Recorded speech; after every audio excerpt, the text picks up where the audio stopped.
luckily we have some stupid to save us because we have a little backstage thing with Truth, Priest, and Danhausen finally interacting all together again. And now Truth is like, no, this is Danhausen. What are you talking about, Asuka? Who? Our Truth is just gaslighting the out of Priest, and he is both loving it and getting more confused by the day. It's pretty great. Oh my god! And I love that Danhausen just goes right with it. He's like, "What are you talking about? No, you crazy? You're not making any sense, Damien."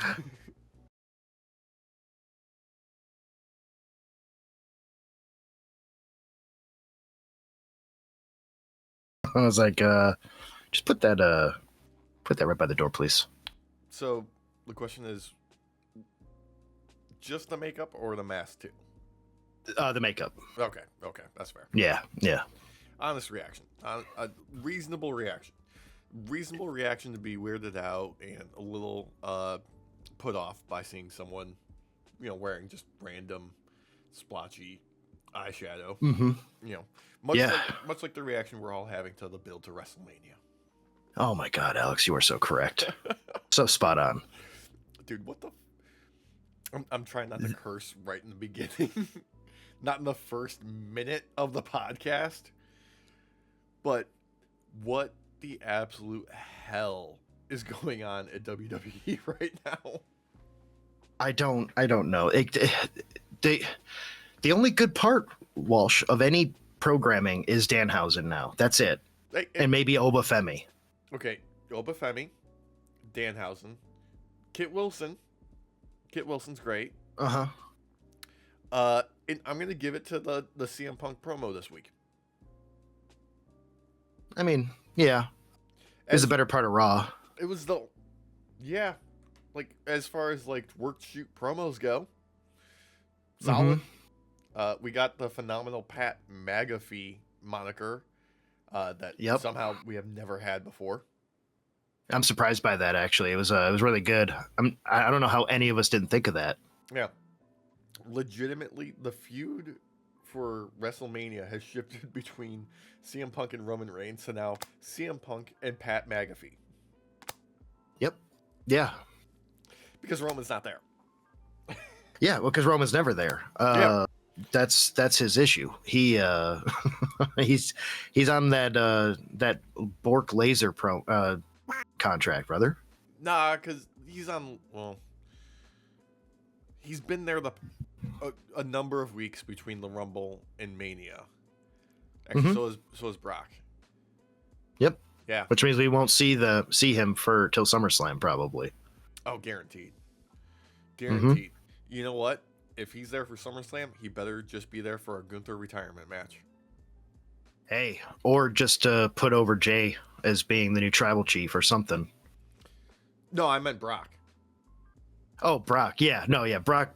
I'm hoping that Oba retires Brock at WrestleMania, to be honest with you. Yeah. I wouldn't hate it. I'd actually really enjoy that. That'd be great. Have somebody else get a retirement match out of it. But, like, I Roman, for a minute, was cooking. Like, I was very happy with what they were doing with Roman. You know, the build to WrestleMania 40, actually 39, 40, the fallout from that was all pretty good, and then they just lost the plot. Oh yeah, no, I'd argue they had no idea after the whole Cody Rhodes finishes the story thing on what to do, at all. I would buy into the idea that they had a plan for a minute there, because it seemed like they were doing something with Roman, but clearly that's not true at all.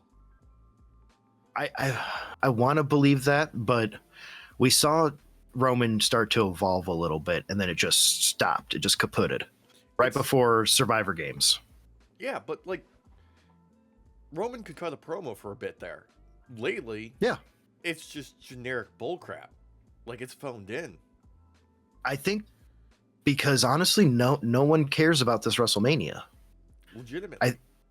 I think everyone is just kind of just bummed out about it because there's nothing going on that anybody really wants to see overall. Maybe a couple things, but everything's too expensive. Yeah. So, I mean, Punk dropped, the whole pipe bomb promo saying let's lower ticket prices and all that, but let's be real, that came from behind the scenes. They were like, go out there and yell at us and say they need to lower ticket sales so that we can lower ticket sales. Yeah, no, or ticket prices rather. They had to get meta with it, and honestly, I think as of right now, I think maybe night 2 is 41,000 tickets sold, and night 1 has 40, somewhere around there. WrestleMania is this weekend. Yeah, that's insane. And here's the funny part. Yeah. I feel like we're gonna potentially spend more because we're like Dynasty's happening in just a little bit. We can't watch it for the pod for all of you. Yeah. So like we'll maybe have some predictions as we go over Dynamite. But I'm more excited to talk about Dynasty next week. Oh, absolutely! Are you kidding me? But obviously, like Tony Khan, I'm begging you. I know there's tons of reasons why and all that kind of bullshit. Put your pay-per-views on a Saturday, bro. Please. Yeah. Please. Like, I'm on the East Coast, dude. These things go long. I got work tomorrow. Like I want to watch the whole thing live. I do, but it gets late. Exactly. El Diablo Blanco is not a young man anymore. He can't just go into the ring after 2 hours of sleep. He needs full rest. Yeah. He needs a long rest. Can't do a short rest no more. We're not. Can't do a short rest no more. Yeah, I ain't no warlock. Yeah. And look, regardless, this was an excellent promo by Punk. Like, in a bubble, this is a fantastic promo. I mean, okay, I have the feeling that they gave him some bullet points of what he needs to hit, right? Like, talk about lowering ticket prices and stuff. I don't think they necessarily gave him much direction in how to do it. There was a name I didn't recognize that was being dropped as being part of the writing part of Punk's promo. I didn't recognize the name, but good job, dude. Whoever you were. Yeah, it wasn't bad. I liked it a lot. Granted, obviously, it's a work. At the end of the day, like they were going to lower ticket prices anyways because they want to sell seats and no one's buying. Here's the thing, though. It sets a precedent. It sets a precedent that could bite them in the ass if they ever piss off this guy, because they just put out in the world that what he says comes true. Huh? He could make whatever he wants to happen if he doesn't want to play ball. Oh man, I just thought of something perfect. Yeah, it doesn't involve Saudi Arabia next year. No. This is less real, more kayfabe. If they set this precedent, then we have to have a Danhausen versus Punk, where Danhausen curses Punk and Punk sets, he gets to rewrite history and say, "No, I was never cursed. You were cursed." Actually, that's a perfect segue because Danhausen is next, interacting with the least cringe person in WWE, IYO SKY, who is committing to the bit, trying to get uncursed, as it would seem, unsuccessful so far, before reluctantly heading to the ring with the Vision, because who wants to hang out with Austin Theory and Logan Paul? All of this is just the setup.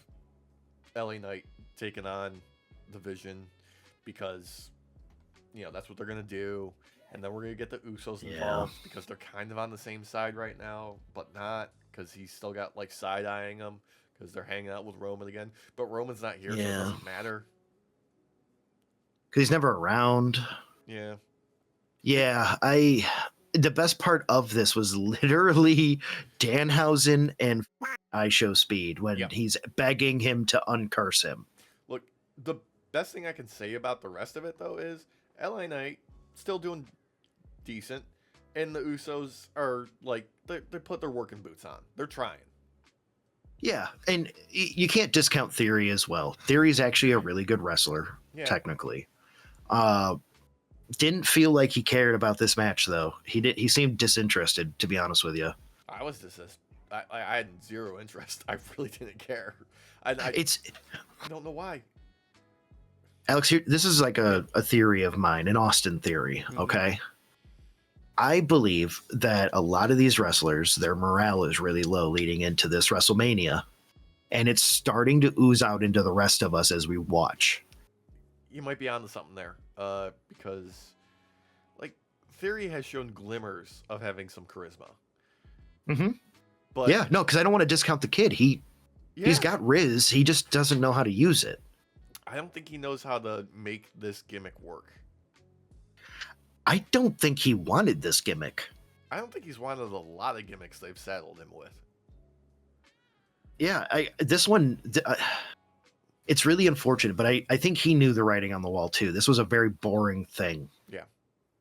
Like, if you're going to do the masked man bullshit, it should have only been when Seth's returning. So then we actually have some idea of like, would it be Seth? Could it not be Seth? But when you keep freaking edging us with different masked men, it's dumb. Dude, the endless masked men it ran its course a while ago. And luckily, it seems we're almost done with it. Yeah. Now. I feel sorry for the kid because like if they had only stuck doing that with Seth or only stuck with it with him, I think it'd have more lasting power. But because they abused it so much in such a quick amount of time, it just takes away from any aura he could have had. Yeah, and there's zero aura with being referred to as the pressure. That just sounds lame, bro. I mean, to be honest with you, it sounds like what your frat bros would name you after they keep watching you try and pressure girls into hanging out with you. It sounds like what would be like a humiliation ritual in order to get into a frat house, and it involves a balloon and a handle of Everclear. I don't. Yeah. We had a great match right after this, Alex. Yeah. This is like we said. They just drag out Pierce at the end. Now we got LA Knight with the Usos taking on the Vision with IYO SKY. Yeah. Because whatever. Finn Balor versus JD. Hell yeah. This match was fun. I enjoyed this match. Up until like the 2-on-1 started. Because I feel like it's might be a step too far. It was unnecessary. Like Finn's, like they brought the music back. They cemented the face turn. We're set. We're good. Like I don't need anything more. You don't need to garner any sympathy for Finn Balor for me. I want to boo Dominic Mysterio because booing Dominic Mysterio is fun. That's it. Yeah, but I think that beatdown had an unfortunate side effect, Alex. Oh yeah. It awoke potentially something. Maybe a demon. Yeah. What the dude? You put that in the poster immediately? Uh-huh. Now, don't get me wrong. They did this with him before as the demon, but so this isn't like unheard of. No. The problem is this was a chance to write history and do it as a great fucking like at WrestleMania, because that would have you might not have put people in seats, which I know that's why you did this, but the talking, the aftermath, talking about everything, being like, holy shit, he was the demon again, that would have been great. I don't know. It's literally like Triple H is in his office, he's at a control panel, and he's just breaking glass on every button he can for the emergency deployments because they've only sold 80% of the tickets for WrestleMania. Yeah. And at this point, it's like, who cares? You know what? Like, you're still making money.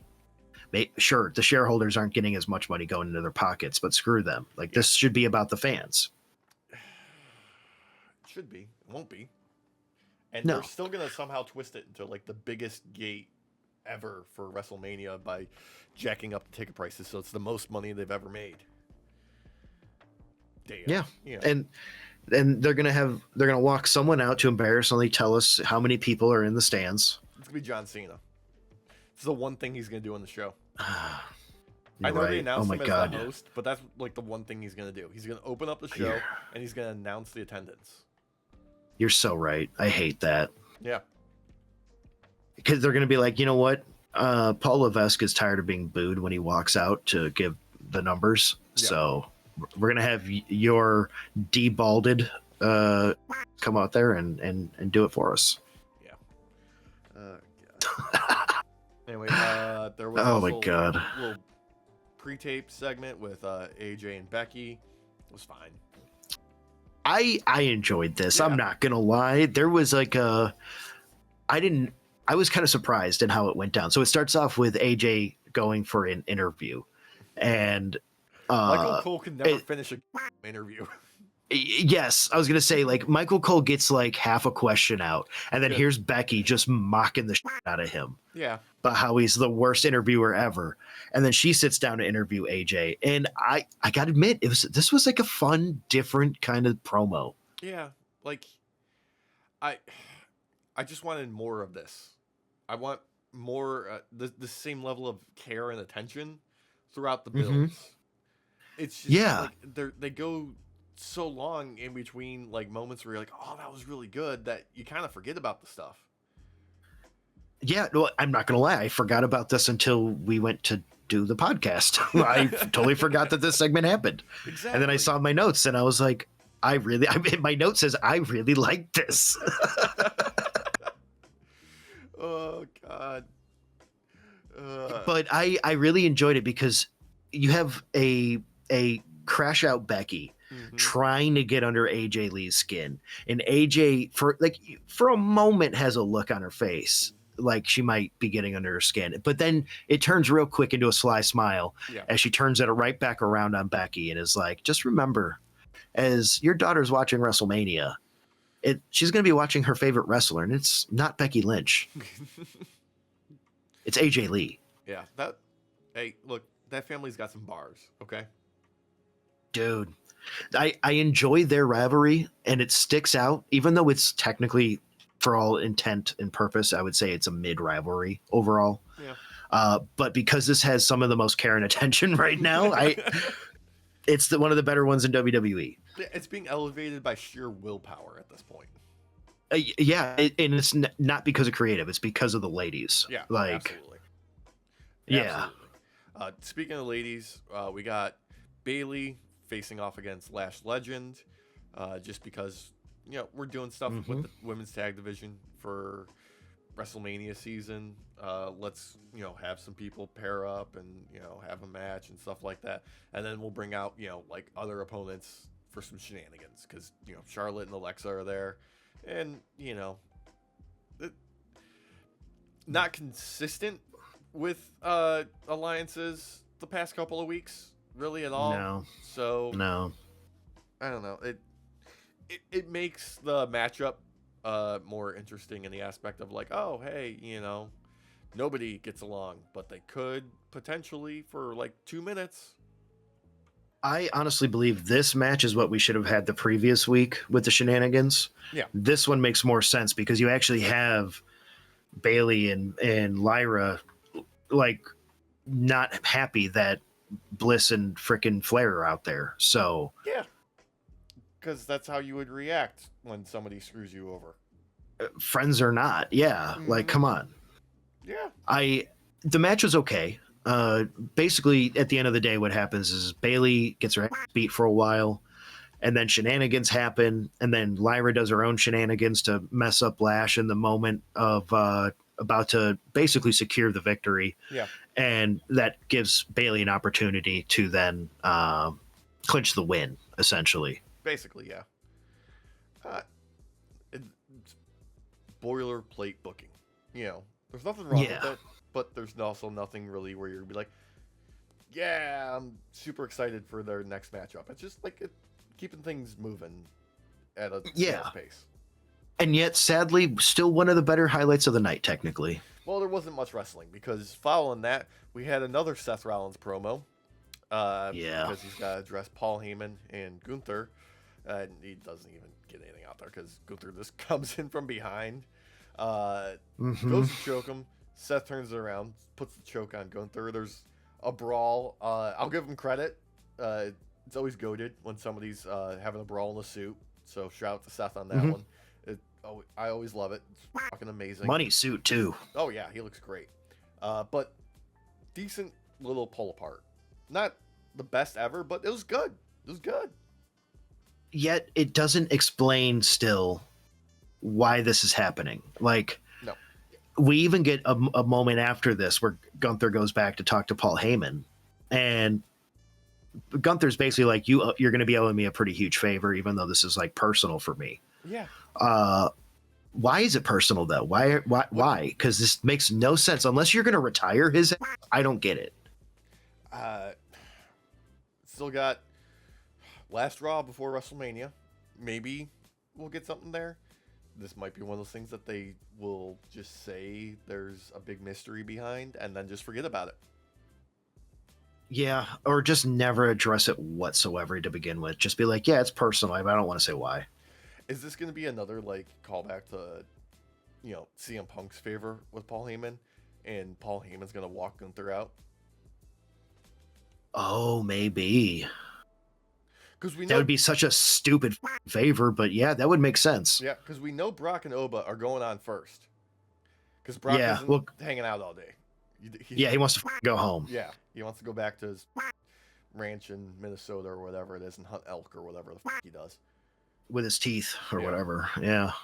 Just let him go there so he can't touch and hurt a human ever again. Yeah. And it's Paul Heyman. You know he wants to be on the show. Mm-hmm. That's how he gets paid. Mm-hmm. Oh, God. That Hall of Famer money. And Paul Heyman would much rather walk out there with both Brock and Gunther than he would the Vision. So if he can go out with either of them and then maybe get beat up a little bit so he doesn't have to go out there with the Vision, in time, people will forget that he was ever part of this shitty stable. I mean, he does a fantastic job of gaslighting us on all of his failures of representation over the years. Like, he never talks about the ones that didn't work out.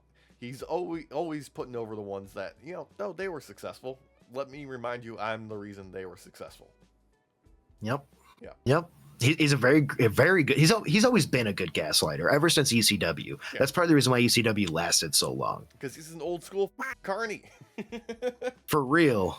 And you got to give it to him. The man commits. If he's gonna act like he hasn't slept in 7 days, he's gonna scratch his eyes a bunch until one of them turns super red. Yeah, he's gonna be in the back at makeup like, no, hit me with the menthol, right in the eyes. Yeah. Hit me in the tear duct. I haven't shaved in 2 days. Yeah. One of the things that's getting not the most build, but doesn't matter because I'm hyped for it. Penta and Javon Evans with Dragon Lee are taking on Los Americanos because we're getting a ladder match at WrestleMania with all of these crazy motherfuckers. And let's give them just a high-flying showdown where we can show how crazy they are. That's all this was, and I love it. Don't care. Yeah, this was fun. This was fun. I enjoyed it. I think the highlight of this for a lot of people will be that Rey Mysterio's back. Yeah, stem cells worked out, so he doesn't have to retire. So Gunther has something else to do at WrestleMania, and he's not retiring Rey Mysterio. That's the story. Yeah. Question on that though. Was Dominic Mysterio? Is the reason why the rivalry is so strong between these two is actually because of the fact he was meant to be made into stem cells for Rey Mysterio, and he survived? Good question. Maybe that's why he's always pushing him so hard, because he's like, Dom, you need to stop wrestling. You need to give me grandchildren so I can harvest their stem cells. Right, exactly. I think that might be the move. Maybe that's why his 619 sucks so bad, because some of his stem cells were removed. An embassy? Like they harvested them, and they've been in like cryostasis. And every time Rey gets injured, he just harvests like a little bit more, and that supply's running low. Yep. He has a little tap in his back, into his spine. Just plug him in. No, Dad, no. Yeah. Sorry, son. Yeah. I gotta get me my syrup. Like, there's so many casualties from the booking at WWE and this fly-by-night bullshit. Because I thought we were going to get Dragon Lee versus Gunther at WrestleMania. Seemed like they were teasing that for a couple of weeks. That didn't happen. I thought we were getting Rey Mysterio versus Gunther at WrestleMania. Also didn't happen. And because Rey was supposed to be injured. So yeah. And LWO haven't heard from in how long? They're just gone. They don't exist anymore. Yeah, I think they're around as often as the Creed brothers wrestle on the main screen. I'm pretty sure Joaquin Wilde was on Main Event last week with an entirely new gimmick. Yes, he was. I was going to just bring that up too. He had a whole new gimmick. Like freaking 2001 to 2006, like 13-year-old girls would have loved his gimmick. Yeah, he looked like Chris Angel with a crop top jacket. Yeah. I was like, dude, like you're throwing this out here 20 years late, brother. Dude, sometimes it works, sometimes it doesn't. They're trying it out on Main Event. They're giving them something. Maybe Main Event has like 30 to 40-year-old women, like our age bracket, watching mainly. Maybe. I don't know the stats on that. I'm sure somebody does. It'll bring up old feelings of Chris Angel, and they'll be like, God, I gotta watch. Yeah. Anyway, Mind freak. In that same vein, Rhea's backstage with IYO. They're doing a tag team match, and for some reason, Austin Theory is chatting up Maxine Dupree again. So. Yeah. Vision wasn't bad enough. We're gonna give you some more punishment, Maxine. She ain't got time for that though. She has to go shoot a TikTok with Chelsea Green and Tiffy. Yeah. So which I enjoyed. It was fun. Yeah, which will do way more numbers than anything else that she does on WWE programming. It actually looked like she was having fun too in it. So crazy how that works out. Also, question. Yeah. First off, why have they not made a Rio music theme for them to come out to, where IYO gets to still do her little lean back, and then Rhea gets to come out at the drop and do her little kick? Why do they just do like 4.1 seconds of IYO's song and then 95 seconds of Rhea's song? Because they don't intend on keeping them as a tag team. Well, they're stupid. They should just have it. Anyways, like you see Rio signs more than anything else nowadays. Mm-hmm. I don't care if you break them up as a tag team. This is basically heated rivalry in wrestling. It's solid. I'll give them that. Like that's one of the best things that they got going for them right now. But they're not gonna they tried a new Usos tag team theme, and they already tabled it after a week. It's just us, Us. Yeah, it's just us. It's just us, Us. Yeah. I hated it. I was like, it's literally just Jay's song. Yeah. Like you Which just still added doesn't us. make any sense, because even if he was saying it's just me, like Jimmy's been with you since the jump. It's never been just you. It should be. It's always been us, dudes. Yeah, since we were born, it's just us, dudes. At least they have thankfully cut the yeeting down monumentally. Oh, it barely happens now. It's the fans that do it more or less now. Yeah. Oh God. And notice how we're not talking about the match that we started with, because it shouldn't even have happened. This was so boring. Well, yes, Rhea and IYO taking on Michin and BFAB, and just. This was just a further sell the anime relationship between IYO and Rhea, where at the end of this match, after they just manhandle BFAB, by the way, BFAB just got her beat, and I got to give it to her. She could take a bump. Yeah. But then Jade comes out with a kendo stick and just wallops on IYO, forcing while Michin and BFAB hold Rhea back. Yes, and we've seen this happen so many times with other storylines. Yeah. And how come it's the women who make you care at least a little bit? Because I cared in the moment a little bit. I was like, no, don't beat up IYO. This is horrible. Rhea, go Super Saiyan. Oh wait, you're not as strong as you used to be. Oof. I mean, yeah, that Razor's Edge did not look good. No, it did not. No, it did not. Which I feel she needs to start wrestling like a smaller wrestler now, honestly. She's been doing like more like lucha, like with the sliding kick that she does, and like the hurricanrana that she busts out occasionally, and like that sliding close. Like she's been doing more of that. She's been deviating away from the power game more, and whatever. Like I'm fine with it. I just feel like she needs to steer clear of the razor's edge, because I feel like that's just becoming more and more dangerous. Well, it's just weird though, because like it's Damian Priest move that he does in honor of Razor Ramon Scott Hall.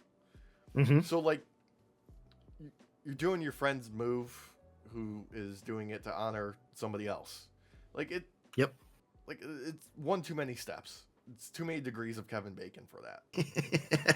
This is not 12 degrees of bacon. Yeah. Anyway. Or 6 degrees or whatever it is. Let's talk about probably one of the true highlights of the night. Liv is in the clubhouse with the Judgment Day. They're chatting it up, chopping things up, and they're like, yeah, blah, blah, blah, blah. Hey, let me bend your ear here real quick, Roxanne. I got to talk to you about Finn. And before they can really get into it, Stephanie Vaquero comes out of nowhere, and those two hit their heads together so hard. Like, there was an audible clunk. Yeah, you can hear it. Like, not like hollow sounding, but like when you take two rocks that are like near sedimentary. Yeah, just donk. Yeah. Dude. Mm-hmm. Oh my God. And then the aftermath, if any of you haven't seen it online, like Liv posted her picture online of her forehead. And, she had a huge lump for the night. Yeah, massive hematoma. Roxanne also had one that was a little bit smaller. She posted like a day later. It's like just still alive. And then of course the back and forth with Stephanie Vaquero like responding with the image of the like baby doll. God, the baby doll. Yeah, that was so good. And that was so good. Yeah, Liv updating it with the swelling down. Like, you're gonna have to kill me. Like, oh yeah, good.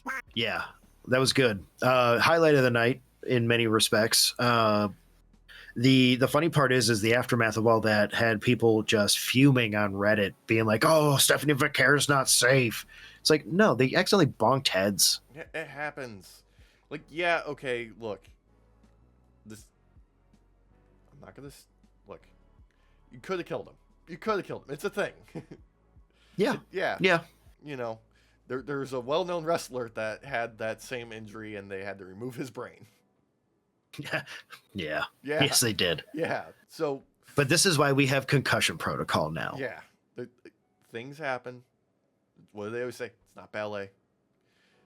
It's not exactly the safest thing. Accidents happen. This very clearly wasn't somebody doing something that they shouldn't have to begin with, and reattempting to do it over and over again, despite anyone's advice. This was literally just, slight little accident. It's what happens. Yeah. Yeah, no, I mean, if anything, all she had to do was shove her a little less hard. That was it. Or they just needed to be spaced out a little bit more. A little bit farther apart. Yeah. Yeah, I think so too. Yeah, it's minor oversight. This wasn't intentional. No. But it was crazy because it was a loud bonk. Yeah. One of the loudest bonks I've ever heard from the TV. Yeah. Something that was intentional, unfortunately, was the contract signing between Obafemi and Brock Lesnar. Because what the fuck, bro?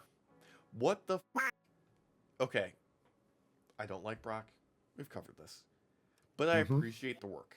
I do. Yeah. This is one of those, separating the artist from the art type deals. He's very good at this. He is. Oba is amazing. Like, he is leaning into this so hard. It is red hot. But what the are you thinking with, number one, you do the little end credits title card as they're making their way into the ring. They haven't even started yet. Number two, you cut it off mid-brawl before it even gets to, like, molten hot. What the is this? This is some TNA. Yeah. Yes, it is. It's fucking crazy. How many people are going to seek out that footage, right? Yeah, of course. And they're going to go on Reddit. They're going to go on YouTube looking for someone's like camera version of it. They might not get to hear everything, but they're at least going to know what happened after this. I don't understand what's going on. We did a couple weeks ago. with the brawl between them two. I missed the first 2.5 minutes because it didn't play. Yep. Or 30 seconds, I guess, or whatever. No, it was 2.5 minutes. No, it was 2.5 minutes. Yeah. And then people complained about like the week prior to that, like missing the first 30 because it just wouldn't play. Like, and then you keep cutting stuff off at the end. Like, you are not playing this on a regular like cable programming. You're not bound by the next program. We know. Stop acting like that. You could just let it keep going. Yeah, it would have been better. Oh no, it's instead of a 2.5 hour episode of Raw, it's 2 hours and 42 minutes. Whatever. Who cares? Here's what it was. They wrote themselves into a corner, and they were like, "How do we get out of this? Cut to black, end the show." I agree. Yeah, because they don't know what the they're doing,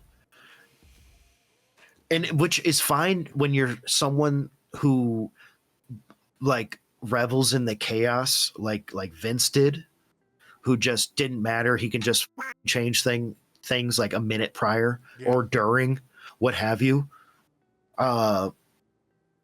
These guys don't play like that. So you can tell they don't, because all of this has been so chaotic and so last minute that it just doesn't make any sense. Nope.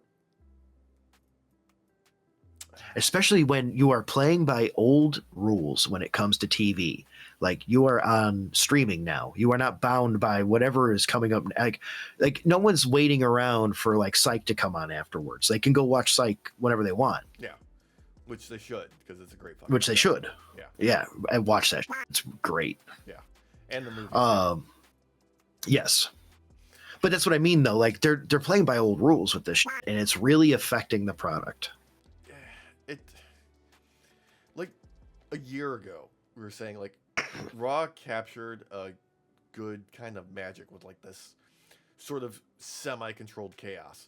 It felt like the show could go off the rails at any moment, but it was still very clearly guided and it was working. Now it's just falling apart. Like, it just seems like production snafus. I saw people like roasting SmackDown last night, being like, they've got the NXT commercial break bullshit in here. It's not even the right show. Yep. Oh yeah. Well, yeah. SmackDown. Oh my God. $1 billion company. Yep. Multi-billion.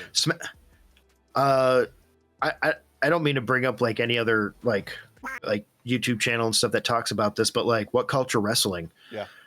I don't think I've ever seen a more downvoted episode of SmackDown in my life. Yeah.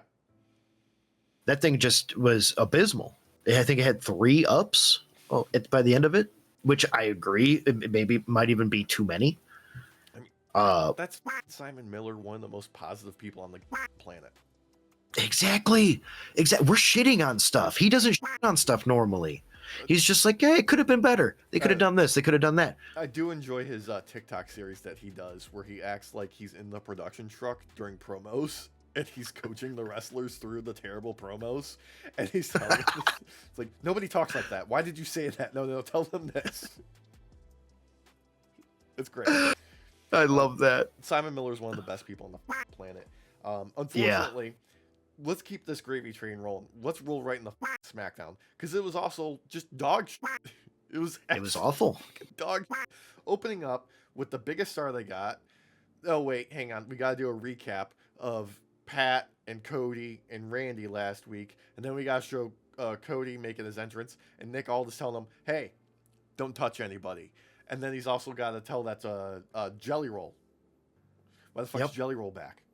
I thought we were done with Jelly Roll. Why? I thought we pivoted to Pat. Now you're bringing Jelly Roll back? What the fuck is this? Well, I mean, of course, Alex, because we had this whole angle we were originally shooting for with Jelly trying to bring Randy back from the cliff of going heel. Yep. But now we got to double up with it now, because now we know who was on the phone. So Jelly Roll's got to get his receipt. It's so dumb. So okay. Here's something that didn't need to happen with this rewind and recap, right? Mm-hmm. You didn't need to show us 6 different angles of Cody getting hit in the by Pat McAfee. Yes, we get it. He's a kicker. We get it. 2 times. That's the max. Exactly. They did that because that segment had nothing of substance to it. Remember how many times Randy had to like take a break and just smack Cody with a chair just to keep the audience interested? Fuck.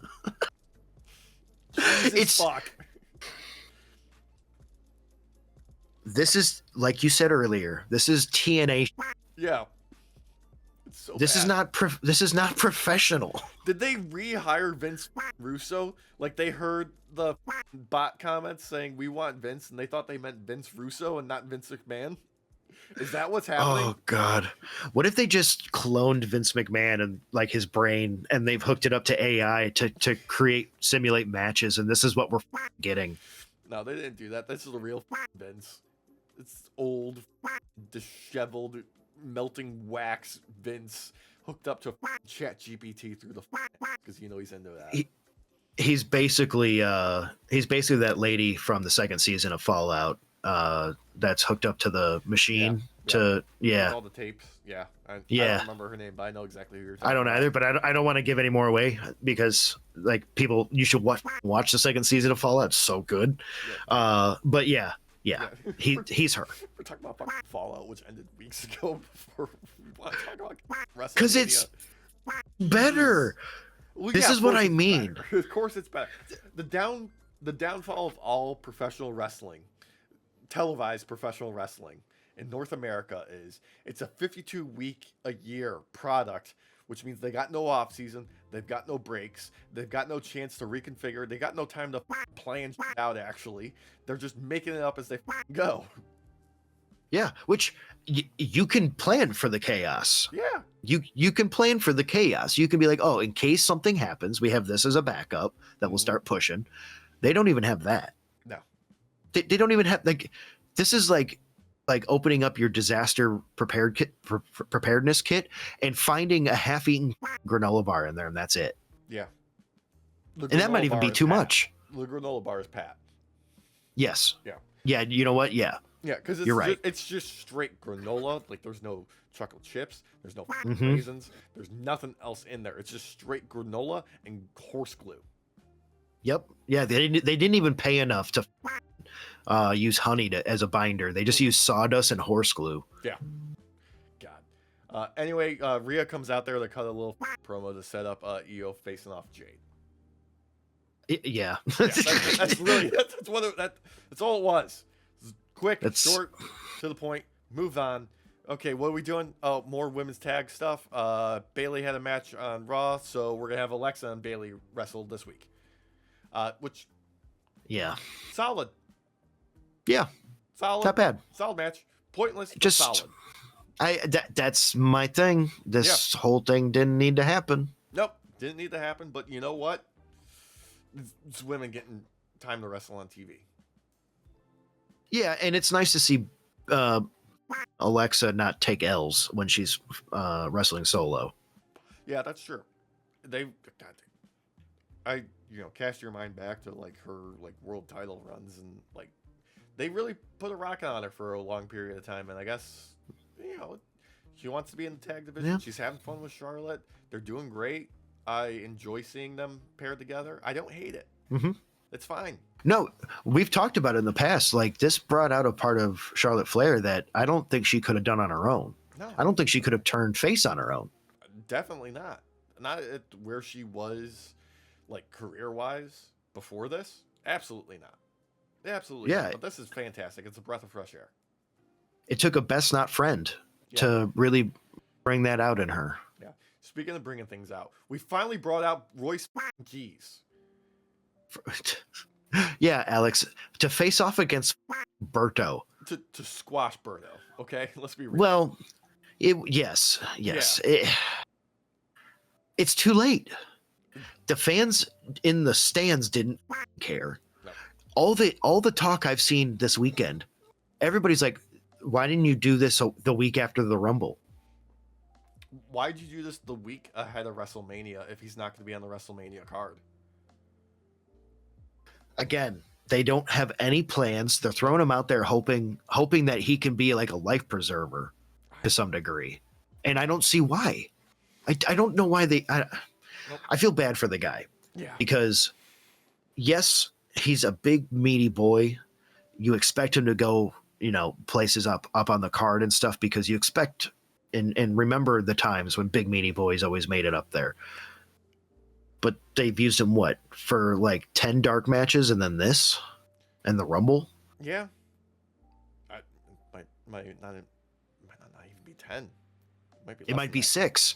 It might be 6 because I don't remember the number. I'm trying to remember it off the top of my head. Yeah. I think I was exaggerating with 10. I think the real number might be 6. 6 dark matches, the Rumble, and this. Look, the best thing I could say about this is he still has the best spine buster since Arn Anderson. Yeah, and not only that, it looks like a finisher. Yeah. So devastating. I'm just hindsight is 2020. All that you shouldn't have left him in catering and on main event for all those weeks. He should have been on the show. Just what it is. Yeah. And imagine this: if he was still at AEW, he'd probably have the the trios champs, the belts back on him, and like. Oh yeah, they wouldn't have dropped him. Yeah. I don't know, man. I feel bad for the guy because I really like watching him wrestle, and I feel like he should have gone farther in AEW than he did. Yeah, absolutely. But he's getting dicked harder than the ECW guys and the WCW guys did getting brought into the fold under Vince. God. Those guys got to go out and wrestle each week. They might have been taking L's every week, but they got to wrestle on TV. He didn't even get that.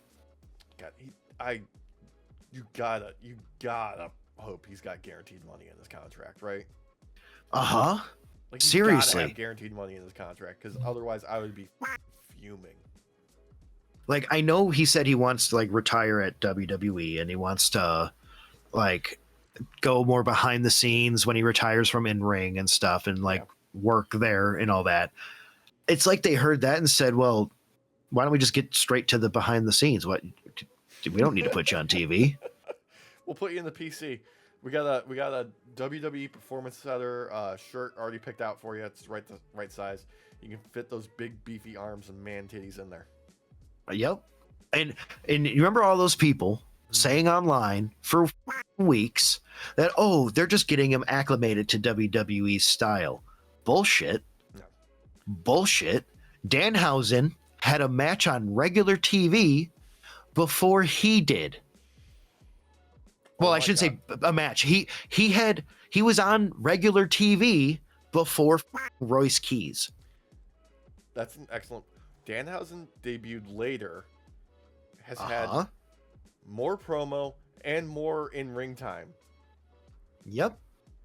He's physically been in the ring. We'll talk about his stuff in a little bit, but he's physically been in the ring on TV more times than Royce Keys has altogether for WWE. Not including the commercial break segments that they've been, trotting his ass out there for. Yeah, and they got him a cannon now, a wind-up cannon. Yeah, that's pretty great, actually. Old school 1800s Gatling gun, dude. Yeah. Fucking shooting little kids. Yeah, but before we get there, we gotta eat some more. Where Pat McAfee comes out here, insults San Jose immediately, and then wonders why they're booing him. Tries to insult CM Punk. Tries to insult individual fans. He called some guy fat. Said he was gonna kick his ass or something. Eventually, thankfully, the Rhodes coaster, Cody Rhodes, comes out there. Says, we had a good thing going, but you f***ed it up, Pat. Nobody wants you here. Go home. Yeah. I absolutely hated it more than anything. Well, yeah. But I loved how meta it was with him. Basically, he didn't do it in a way that was efficient, but he was calling out Punk for hypocrisy, for going to Saudi Arabia. And oh, yeah. Which I love. Don't get me wrong. That's great. That should happen. Yeah. But it should be somebody's gonna face. Thank you. Should not be Pat. Should have been Roman. The guy he's got a match with at WrestleMania in the main event. Who would have thought, Alex? Who'd have thought? Who would have thought? Who the thought? Who'd have thought we'd be here today? Huh? Yeah. Not this guy. Yeah. Not this guy. Oh God. This is. How I do you fuck up a 20-year backstory for two wrestlers? You insert Pat McAfee and you throw it out the window. want to know. I want to be that fly in the wall and hear what these guys who are involved in this storyline actually think. Oh, dude. Well, according to Damian Priest, nobody likes it. True. Yeah. Yeah. Which again leads back to my original Austin theory.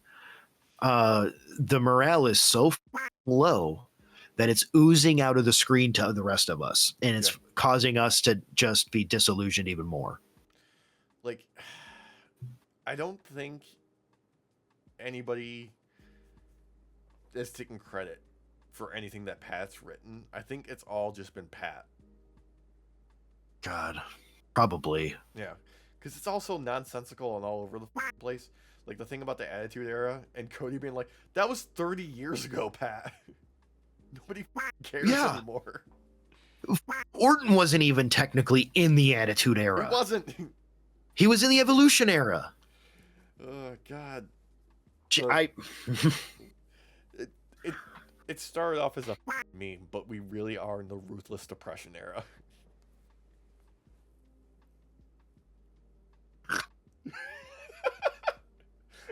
You dying in that mask is the best thing ever.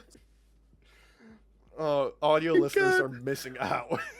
Oh, that burns so good. That burns so good. Bro. Okay, here's another Austin theory that I have. Mm-hmm. I honestly believe that the WWE and their story writing and all that is a canary in the coal mine for how the US is doing right now. I mean, the canary's been dead for months. Yeah. Like almost a whole year now. Like there's warehouses burning right now. Yeah. I watched the guy do it. Yeah. As we speak right now, there's about 6, I think, is the current count. That are was it Kimberly Guilfoyle was the first one? Was that the one? The toilet paper company? Yeah, the toilet paper one was the first one. No, there's a couple of like Amazon ones and one that they didn't even say what company owns it.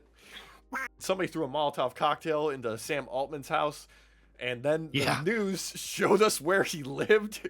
And there was a news anchorman on the sidewalk in front of it. Here's what it looks like.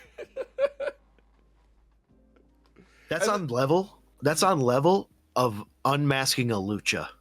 No, dude, that's even better than that. That's like 6 levels of like Hunger Games of like, no, there's people on the inside trying to get word out. they're on fire, but they're trying to get word out. Yeah. Jesus Christ. Oh, shit. You know, all of that is better than Jelly Roll confronting Pat McAfee backstage for some reason. And Pat walking out with the belt again. Oh, wait.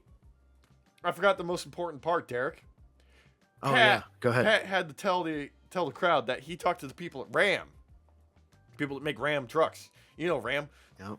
The logo's in the center of the map. He said, hey, why don't you pick up some of the bill for WrestleMania, for all the WrestleMania fans? How was about 25%? See what I do for you? Motherfucker, what about all the 40,000 people that already bought their tickets? They're already overpriced tickets. What about exactly. that? What about that? What you think somebody's gonna book a ticket, book a hotel, and then go to WrestleMania for 25%? Are you kidding me? In a week? Literally, if you were to do that right now and take that percent off, right? Like buying fresh tickets, you go to get a hotel, you're going to be spending just as much, if not more, on that hotel right now because it's last minute. Look, I know there's a couple of conventions happening in Las Vegas at the time. Mm-hmm. I know tourism in Vegas has been dog since the administration took over. But I guarantee you, you're not going to find a room that close that you can afford reasonably. Like, you're going to be off the strip. Oh, yeah. No, you're going to be out in Reno if you're lucky. Dude. Oh, God. It's just it's so stupid. If they were going to lower the ticket prices, they should have done it a month ago. They should have just had them lower to begin with, to be honest with you. Oh God. It's so pathetic. It's just like the canary in the coal mine once again has been dead for too long. Like they're trying to do CPR in that son of when they need to be getting out of the mine. Yeah, and maybe get out of a straight too while we're at it, and who knows? Oh God, yeah, certainly don't send Just Dance Vance over there. Don't do that. God, what they're like 21 hours of peace talks ruined the moment he showed up. I bet you that dude his couch right in front of everyone. He took off his shoes, took off his belt, kept his tie and shirt on because he's modest. That couch, and then asked them why they didn't say thank you. All while having a picture of Erica Kirk on his cell phone to look at, with a small video playing at the same time of Charlie Kirk in his final moments. Yeah. Meanwhile, Dump Truck is over at the UFC fight, glad handing with Andrew Tate and Joe Rogan. Oh God. We're so cooked. We're so cooked, Saints, bro. Anyway, as was set up earlier with backstage shenanigans, we got Jacob Fatu facing off Tama Tonga. Tama got too much offense in for me. This should have been a Jacob Fatu kind of like dog walking him a little bit, I think. Yeah. He's the one with the match at WrestleMania. Part of me, but I feel like sometimes it's nice to see like someone who's being with the rocket on their ass at the time, like Fatu is, kind of having to work for it still. I think it goes along the same lines with Punk, where no matter what match it is, he's kind of having to work for it. Yeah, but like, but I will admit, he did have a lot more offense going off. Tama Tonga did. I was kind of surprised. Yeah. I just don't care. You know what I definitely don't care about? Drew McIntyre showing up with ridiculous handcuffs so he can restrain Jacob Fatu, only for the handcuffs to immediately break. They tried this with Jacob Fatu before with these broken handcuffs, and they break before he can do the break. Yeah. What the fuck? It's so stupid. The only real good thing about Drew's moment out there was seeing him with his hands taped up and everything. Yeah. Like they look like they're bringing him more down like a brawler kind of aspect now. Yeah, he's getting like down and dirty in the muck, like like he did with the Punk feud. Like he's putting work into it. It's Drew, like he's worked hard like his whole career, and ever since he got back, he's always been like jockeying for that top spot, showing that like no, you can trust me with it. I can take the ball. Let me have the ball. And then they give it a month. Let me do it. Yeah, then they give him a month, and then they take the ball away. Yep. Yeah. Yep. Speaking of balls, Sami Zayn's got some brass ones, because he is just out there trying to appeal to the crowd, and they were not having it, and he has, like, he turns antagonistic towards them. Yeah. Like he was like, all the real ones will still back me. What? Sammy, bro, what is you talking about? We were all the real ones. What do you mean? Like, I'm so like the crowd turned on Sammy slowly, I'll say. Yes. But them being not able to read that seems extra weird, unless he's supposed to be a delusional heel. Because they haven't decided. Maybe they haven't decided like what kind of heel this Sami Zayn is going to be, right? Yeah, no. The closest we got to any sort of idea of what this sort of Sammy would like heel would be was when Karrion Kross was trying to mold him into a heel. Yeah, Karrion Kross just keeps picking up wins nowadays. Not with the company anymore. He's getting Cardona'd right now in the best way, and Cardona's getting Cardona'd in the worst way right now. But before we get to Cardona, Trick Willie's there with Lil Yachty again. And yeah, I hate it. Yeah, like I feel bad because I'm sure the dude's just jazzed to be there. Oh yeah. Like he doesn't have like he's missing the thing that makes someone a fit for the wrestling industry. I don't know what it is. Like I don't know if it's like the voice, the enthusiasm, the way he delivers his lines, but like he's just not it. No. For me, I'm no sold on it immediately, just because he's one of Drake's boys, and Drake's an old boys. Yeah, he's one of Drake's boys. I didn't know that. Fuck him. Yeah, so like Drake's an old op of mine, so it goes way back. He can go fuck himself. Yeah, dude, my rivalry with Drake goes back 10 years or more now at this point. So that guy. 11. No, we're at 11 years. Yeah, we're above 10 years. That guy. Yeah. Anyway, this also summons out Matt Cardona, who wants to get in on the action. And then, like, I don't know what the fuck happened with my feed, but it just cut to them mid-match following that. Like, yeah. Apparently it happened during, like, picture-in-picture. I didn't get the picture-in-picture. Yeah, no, not, yeah. So you were supposed to get a commercial break with a picture-in-picture, and you did not. A lot of people did not. Most people didn't. It is very It just cut for most people to the end, essentially. Yeah. Yeah. Yeah, no, that was it. There was some shenanigans with Sammy hitting a haluva kick to Lil Yachty, where he went over the barricade. And then, Trick Williams got a win over Matt Cardona. Yeah, I just, man, they are just shitting on Matt Cardona. Like, they don't know how to use him. Derek, this whole comeback. Derek, this entire arc of Matt Cardona on the Indies has been about getting back here just so he can eat this because he loves this so much. He loves eating this shit. He just does. I want the boy. I feel like the boy should be strapped up. Like, oh yeah, like U.S. title him. Like, yeah, at WrestleMania. And have him destroy Trick Williams. Are you kidding me? What? What? This should have been a squash. I enjoy Trick Williams' charisma. Yes, I think he is very good on the mic. I enjoy his comedic timing. I enjoy a lot of his aura. All that stuff. Like, no, that's fine. Like, he's a young guy. Like, he's got a huge career ahead of him.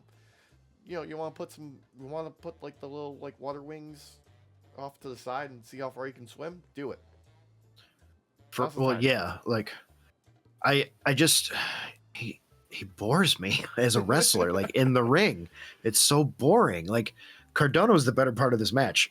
Yeah, Cardona tends to be the better part of matches when he's in them, but yeah, when he had that reversal into the Famouser was pretty magical. Yeah, I thought that's where we were ending this match, Alex. I was like, oh, and we're done. No. Wait, no?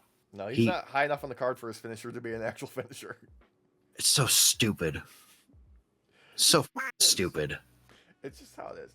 Luckily, we have some stupid to save us because we have a little backstage thing with Truth, Priest, and Danhausen finally interacting all together again. And now Truth is like, no, this is Danhausen. What are you talking about, Asuka?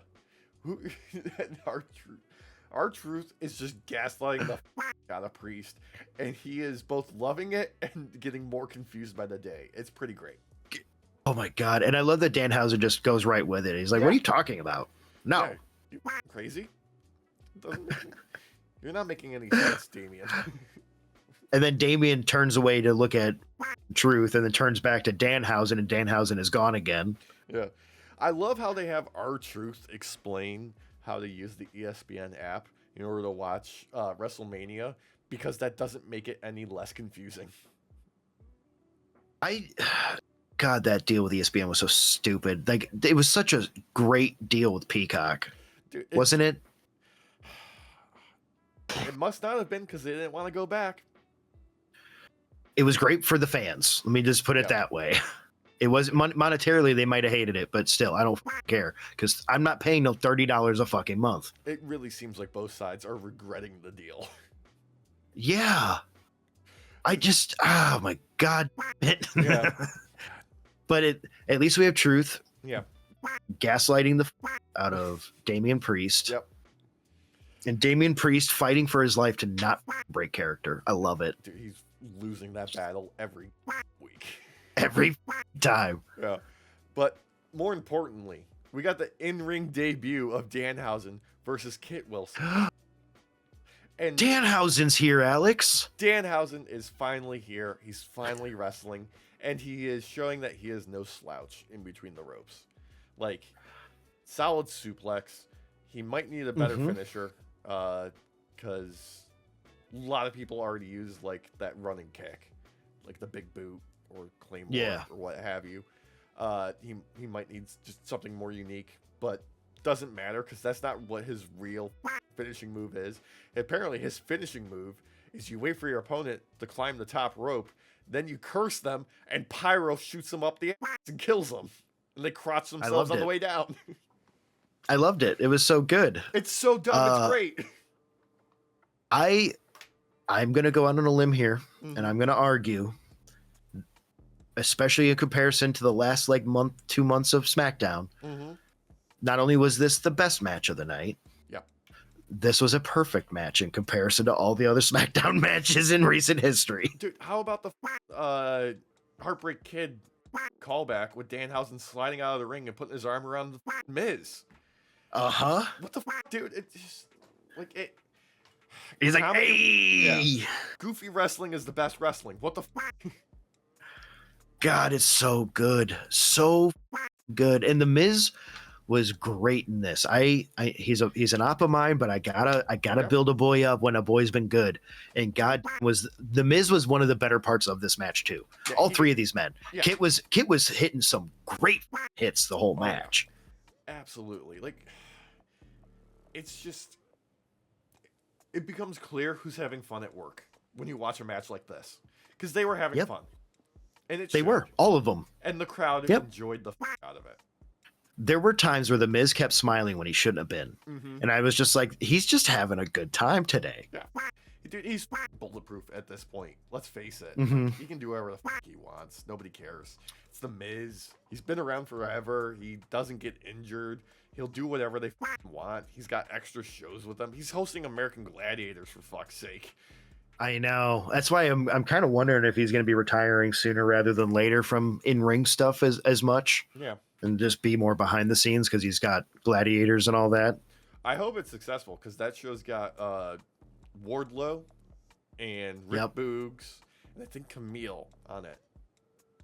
God, what did they call Wardlow again? I think it's like Fang or something like that. The Fang, or no, just Fang. There's no the. Just Fang. Yeah, it's not like the Facebook. It's cleaner. Oh, okay. They were smart about it this time. Yeah. What wasn't smart was the main event though. Jade Cargill versus IYO, and just a match. Like, it's IYO. You know she's gonna put on a good performance, but this was like she was. Not even like wrestling a mop out there. That was like wrestling in quicksand. Taking like 40 pounds over her head. I want to argue something here. Yeah. This was Jade Cargill's best match of 2026 so far. Okay, that's not an argument. Well, no, it's not, because it's true. It's true. Yeah. This match didn't need to happen. The show should have ended with the Danhausen Kit Wilson match. That should have been the closer. Highlight. Yeah. Yeah. But granted, obviously you want, your champ to be the closer. It's so boring. And IYO did everything she could to make this just an okay match. Yeah. Like, honestly, I would have sent Cody back out there for another off-the-cuff promo. Like he did last week. Oh, God. So he could bury Disco Inferno again. Hey, man, Disco Inferno replied back and said, hey, bro, I'll come for you. Yeah, I'd love to see that. That's one of those matches I'd actually pay to see. Mm-hmm.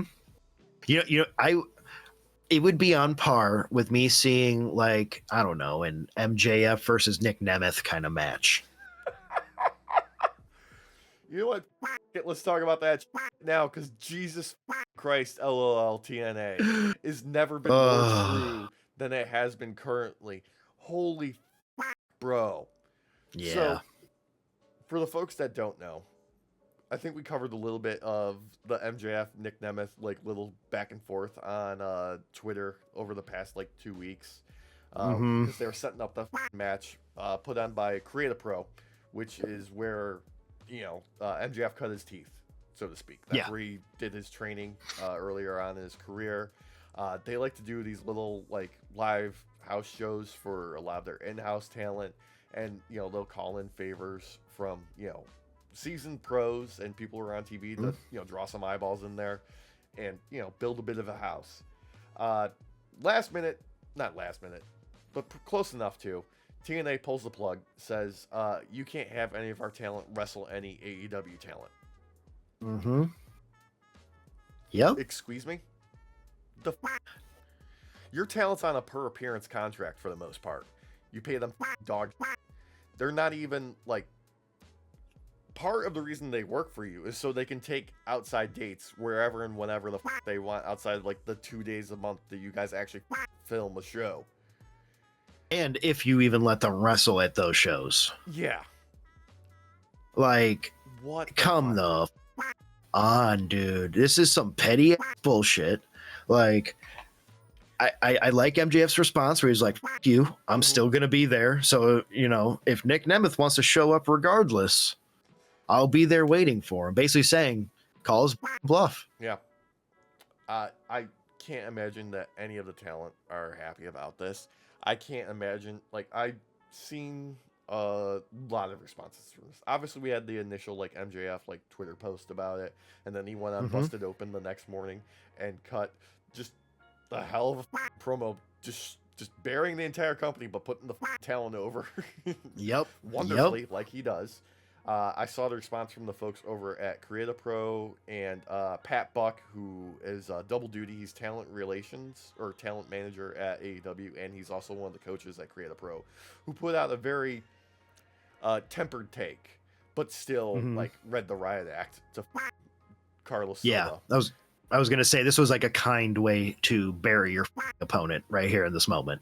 Like, it crossed the line to being unprofessional, but still trying to be professional, Yep. Like, that's how rage-inducing it is. I don't understand why you would do that to your talent when you've set it up at such loose terms already that why would this ever be an issue? Like, you would expect this to happen.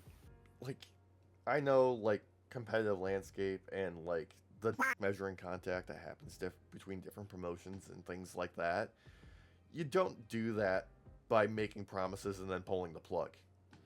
Exactly. And this is for the betterment of the fans and those who might want to get into actual wrestling.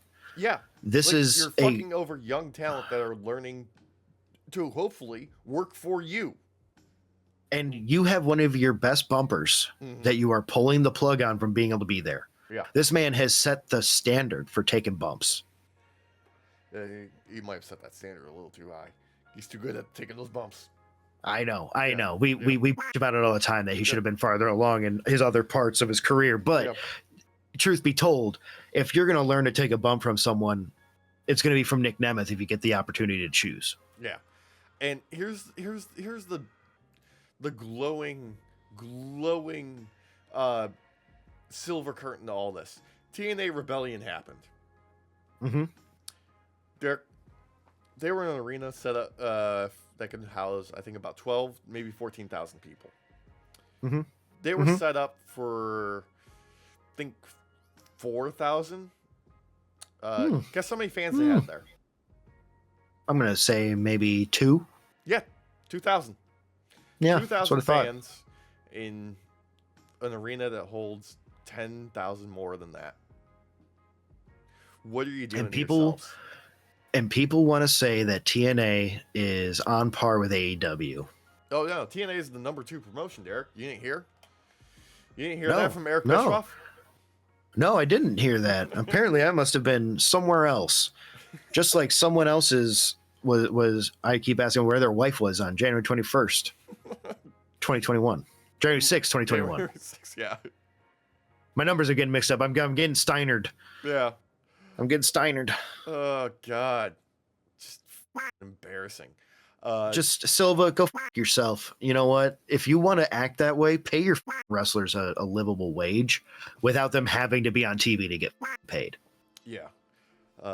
Also, quick shout to poor Mustafa Ali, who's been cursed to suffer because he wins a championship at the show and announces he's going to have an open challenge to indie wrestlers who want to challenge him. And he has just been getting nothing but people in his comments being like, well, I guess you should rephrase that to anyone from TNA and AEW will let me wrestle. Yeah. People who have no affiliation to AEW.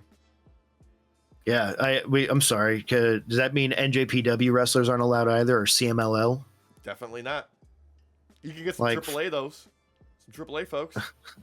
Oh, can you? Yeah. Oh, actually, speaking of AAA, you saw the El Grande Americanos segment, right? Yes. How awesome was that? Dude, he is the future, and I love it. It's so weird and meta that a guy pretending to be another guy, pretending to be a Hispanic person. Yeah. And I love when he's on AAA, he almost always has the Mexican flag colors on him. Yeah. I just love it. Except for this weekend where he was wearing a suit and came in like a superhero. Yeah, dude. And then they had a fantastic brawl between the two of them. God, where's this shit on WWE's programming? God damn it. I'm telling you, man, they have gold here and they don't know what they're doing with it. They keep up this storyline with him. It's so crazy how good WWE talent does when they're not at WWE. When they're doing something with AAA, when they're doing something with Bloodsport, when they go to any other show by any other promotion when they're allowed to, and they do amazing things. And then they come back and it's just mediocre mid bullshit.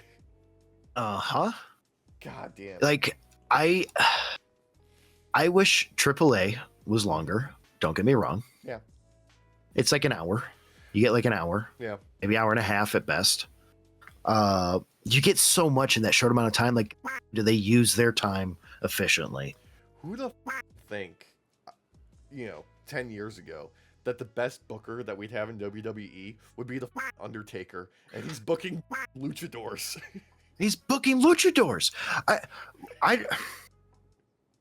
Road Dogg quit, right? Yeah. Quit at least like this. Yeah. Bring Undertaker up and do creative.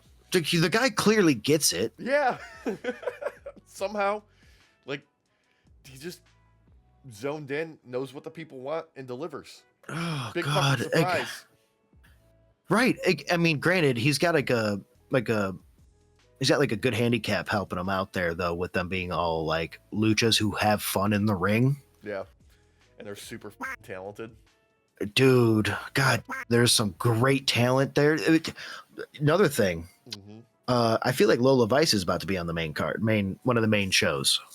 Yeah, she's holding what, 2 belts right now? 2 belts. Yeah, I feel like this tends to be the time where you throw someone up into the main roster because of that. So I feel like we're about to see Lola at like Raw or SmackDown after WrestleMania. I've been seeing a lot of chatter from Shawn Michaels lately about trying to retain talent in NXT to sort of build up more younger stars. Like, obviously, there's some people that they got to move up eventually. Otherwise, it's not good. Like, we saw it with Oba, we saw it with Mello, we saw it with Trick, we saw it with Javon. But he's been saying that, like, no, I want to keep some more star power there so the younger talent can learn from more experienced folks before they move up to the main card. And I kind of respect that. Also, I flat out heard that there was a quote by like AJ Styles that said, like, the one thing I said is, anybody you bring in now, regardless, put them in NXT first. I get that. Yeah. I mean, you could have put Royce Keys in there to teach the younger talent. Yeah. It's a learning experience, and who knows what he would have learned from teaching younger talent. Yeah. Yeah, I mean, he might have learned how to, I don't know, do like a Poison Rana. Or a pop-up powerbomb. Yeah. Or a fucking 619. I'm picturing it. It'd be terrifying. You're seeing it. It's just meat. Awful. I'd be scared. That's just a it's big like T-bone steak coming at your face. That is in the shape of two beefy bricks. Yeah. God. All right, can we turn our attention to some AEW action? Because that'll cheer us up ahead of Dynasty. Yeah, I am all good with that. Yeah, I'm so ready for Dynasty. Starting off hot, where we get a camera backstage, and Osprey and Moxley already brawling. Death Rider's there. Osprey's outnumbered, but then truck rolls up. Yep. Little Alex Windsor comes strutting out of there, but she's not alone. Oh no, the rest of United Empire's here. They're all wearing suits to match Will Ospreay, and they're goated. And we get a brawl for the hottest ages to kick off this show. Yes. Dude, it was so good. We get a whole brawl in the parking garage, all leading into Ospreay coming in, grabbing a mic, and just being like, all right, y'all recruited. You're part of the team. Yep. This is how it goes. This is all in service of building another multi-man match for the main event of the show. It's not anarchy in the arena. When there's not music playing throughout the beginning of the match, it's just a sparkling brawl. Yep. You're right. Yeah. It has to be specifically that same song playing on repeat over and over again for hours. Yeah. Then I think it was on like Twitter or something like that earlier in the day, but they made mention of it. Fletcher is injured, looking at a meniscus tear, and he's got to vacate the TNT title. So Dynasty is going to be Casino Gauntlet. No, Battle Royal or Gauntlet? I think it's Battle Royal. Yeah. And they're going to do a couple of qualifiers for the week in order to get it kicked off, which was won by Tommaso Ciampa and the other one by Roosh. Yeah. So that's going to bang. No, it's going to be great. I mean, the Casino Gauntlet and the Battle Royals are always great. There's so much. The tease of it can end at any time is so great. Dude, and my dream booking is Ciampa ends up taking it, retains long enough for Fletcher to come back, and he faces Fletcher again. Ladder match. Yep. Yeah. Yes. God, I would be so good. Yeah. And then in quick little surprise, we had an alteration to the card. We've got Andrade, Mark Davis, Konosuke Takeshita taking on Darby, Jack Perry, and subbing in for Brody King is Bandito. Brody's friend, Bo, took his own life a little while back, so they're having a memorial service, and he took some time to go, be there with the rest of his friends and family who are like, close with the guy. But if you're gonna sub in Brody King, I can't imagine there'd be anybody better than Bandito because this show is hot. Dude, this match was fun. The moment that sticks out the most to me, even now, is them picking up Darby and just 1, 2, yeet over the barricade through the Timekeeper's table.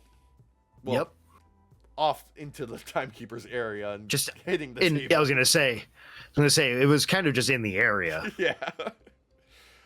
Jesus Christ. I really love this match because it's chaotic in the sense that like everybody wrestles a little bit differently, but all of these different style wrestling wrestlers together just meld great, man. It's like it's a buffet. It's an amuse-bouche. It's a taste of everything, and it all works together somehow. I mean, Darby underrated as a technical wrestler. Jack Perry underrated as a high flyer. Bandito isn't underrated at all. He's amazing. Yep. Andrade's money. Konosuke Takeshita is a Superman, and Mark Davis is an insane powerhouse. What more could you want? Yeah.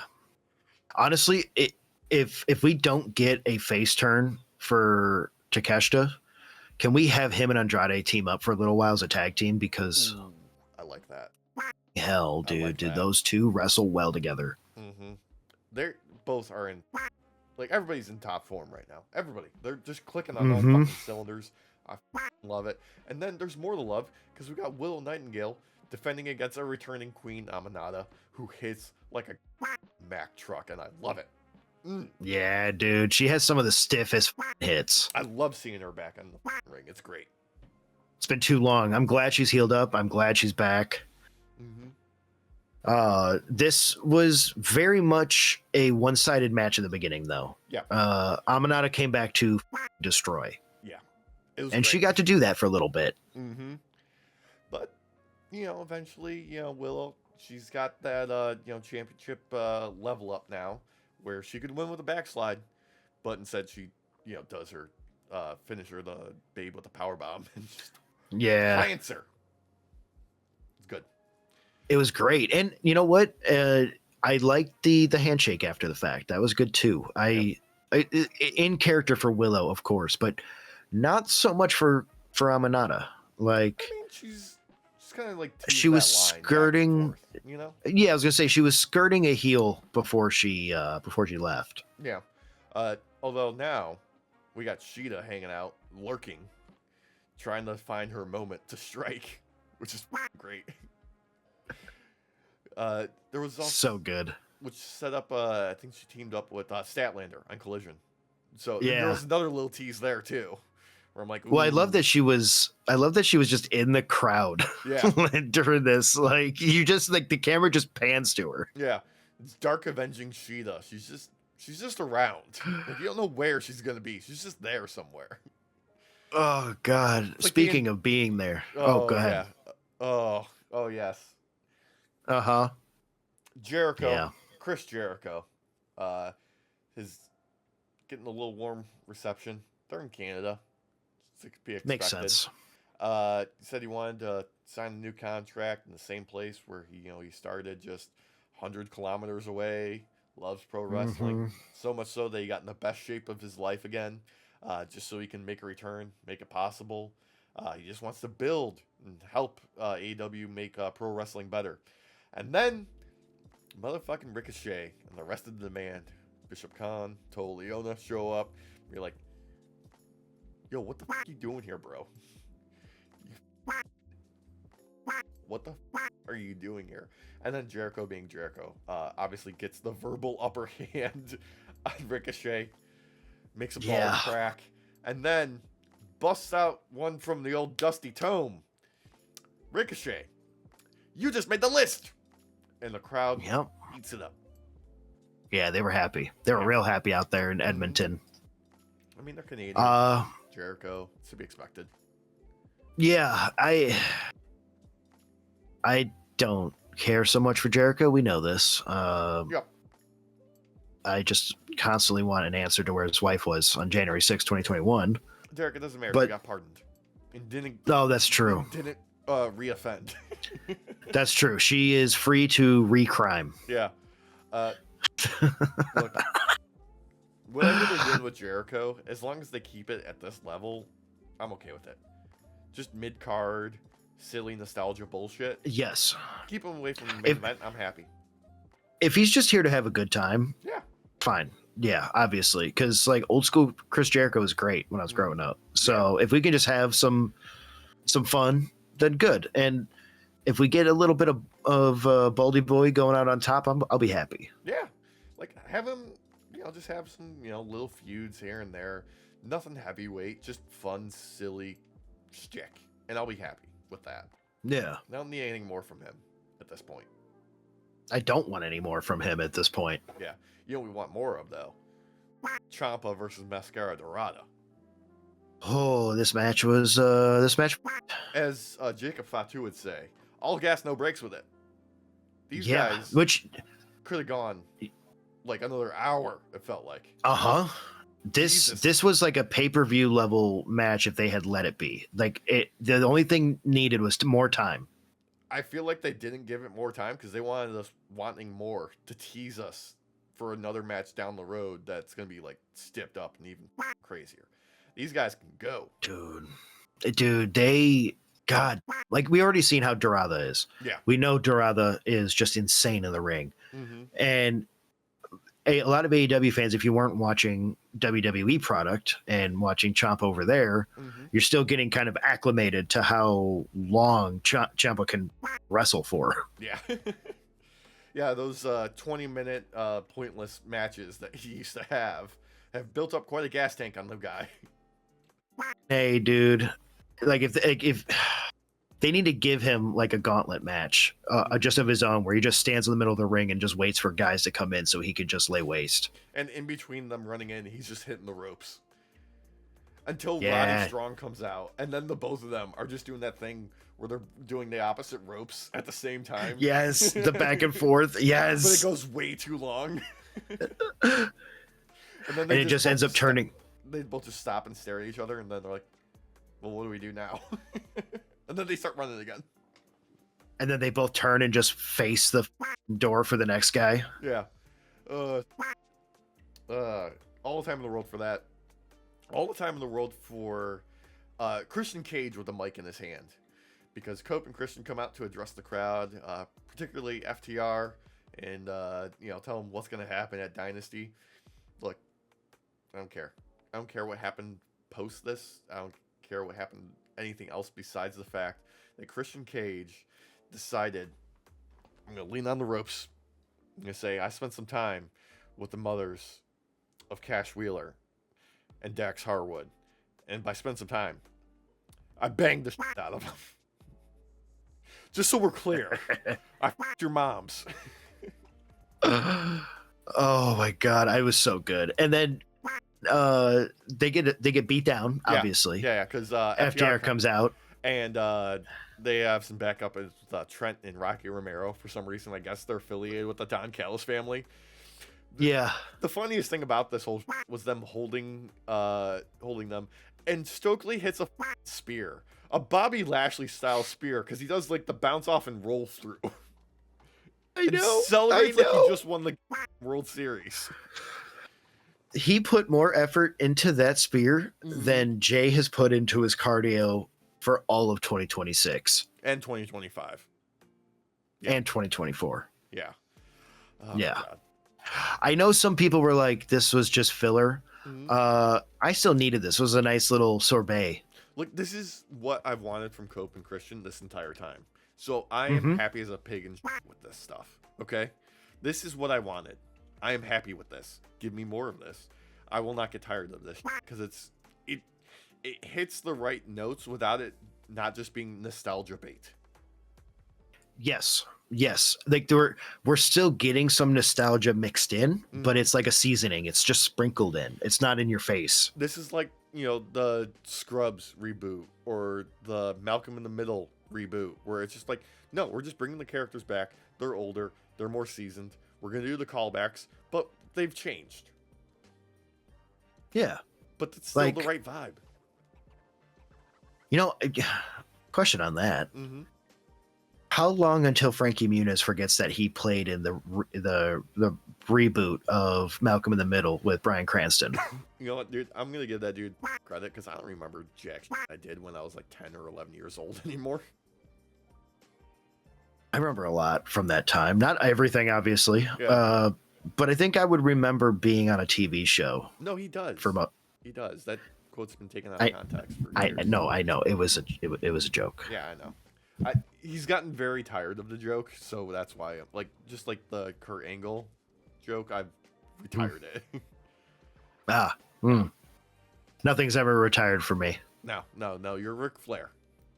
Yep, everything can come back and wrestle again. You can always get a punch in there. Maybe Terry Funk would be more appropriate. Yeah. Retire it, bring it back, retire it, bring it back, retire it, bring it back.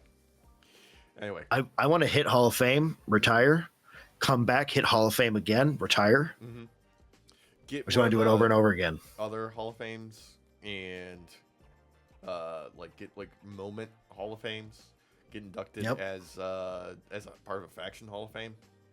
We completely forgot. Danhausen won a Slammy this week. Oh, did he? Yeah. He went to the WWE headquarters and filmed some stuff there and just stole a Slammy off somebody's desk and claimed it as him winning. Oh, I love that. Yeah. I didn't see that. Yeah, I think it's on the WWE's YouTube, obviously. Yeah. Because they're going to use every bit of charm and wit that man has till they suck him dry like the vampires they are.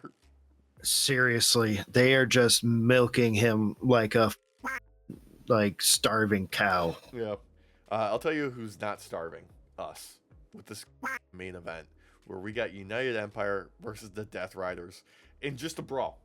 Just an insane brawl, which was a showcase for all the people that you haven't really been familiar with, but also don't forget that the Death Riders are somehow still goated with these guys.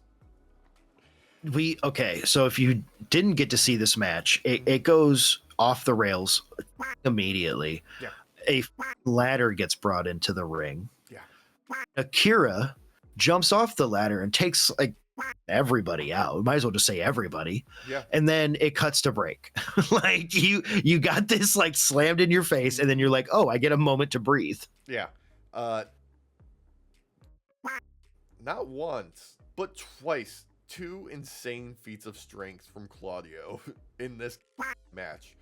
Like there was one with this like tilt-a-whirl backbreaker on the outside. You know exactly what moment I'm talking about, where it's like, how did you catch him, turn him, or like he flipped Osprey mid-air when it should like you should have no control over that man. Like I don't know how you pulled off that magic trick. But then later on, somebody goes to dive from the outside, Claudio catches him, and then just carries him around the outside of the ring in a suplex position. Yep. Claudio's not human. Okay, I swear to God, that man worked in a pizzeria. Yeah. Like, he catches people like how you see those guys who like to show off on Stretch and Dough. Yeah. Like, that's how he catches people. I swear to God, that man, as a teenager, worked inside of a pizzeria and was like goofing off with Dough. That dude's got skills. He's got that unspoken Superman power where he's got the tactile telekinesis where anything he touches, it's not so much that he's strong enough to lift it. It's just that, now he can control it by touching it. Yeah, like basically he has his own gravity that is actually pulling things towards him. Yeah. Yeah. Like, this match, though, for being a Dynamite that was probably a little bit lighter on the wrestling end for most Dynamites, did they not give up on the wrestling itself? Because this match was a great ending. It was, but this isn't the end of the show. No, not the end of the show, but for the final match, though, this is. Match. Oh yeah.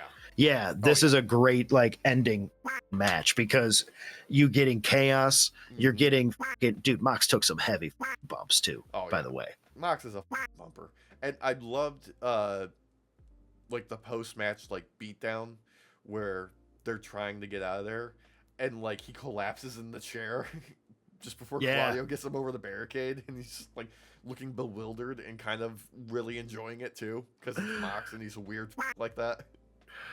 He bodyguarded him, bro. He did. It was cute. Do you think in his head he started hearing and you actually cut the mic because you peaked so hard. Yeah. That did it again. Yeah. Damn it. Anyway, before the show is completely done though, Kenny Omega's here in a suit. In a yes, he is. Goddamn suit. Just really lay it on thick, build this match up a little bit against MJF, and MJF goes for the cheap shot. Kenny's too good for that. He knows his tricks, lays him out, takes the diamond ring off his hand, and he should have walked away with it. But he hits this catchphrase, he does the whole thing, and then bam, we're out. Yep. And we're out. Yeah, no, this was great. You fucking disappeared when you said that. Oh, there you are. Yeah. Oh my god. It's doing it again. Yeah. Anyways. Yeah. God, but I'm just watching it happen now. No, this was a great spot, because if you weren't sold on their rivalry leading up into Dynasty, this was the way to do it. Nice little last moment with them, because Kenny can't help himself. He has to go out there. It's just right in line with Kenny's character to go out and have to talk and shoot on MJF. MJF is perfectly in character. Can't just let it slide. He has to go out there and respond. I'm waiting for you to notice that I'm still not in. No, that you left again. Yeah, I know. That's why I'm still talking. Yeah. Okay. Nope. Yeah, I'll try rejoining. Boom. I love this spot though. I love this spot. It was great. Like, I don't know if Omega is actually going to beat MJF though. I want him to, but they have that doubt planted in me, man. And you need that with this. So look, this is one of those rare cases in wrestling where there's no wrong answer. It could be either one, and I'd be happy. Yeah, I'd be happy. Oh, there I am. No, you're not. There you are. I see you. Yeah, there we go. Yeah. Nope. In your run. There it goes. Okay. Well, that's gonna do it for us this week on this episode of the podcast. We'll see you next week, post Dynasty, post WrestleMania, all sorts of shenanigans. Probably gonna just breeze and ignore the weekly shows next week. Not even gonna lie. And I pressed the button. Probably. You disappear. I pressed the button. You disappear. Remember, like, comment, share.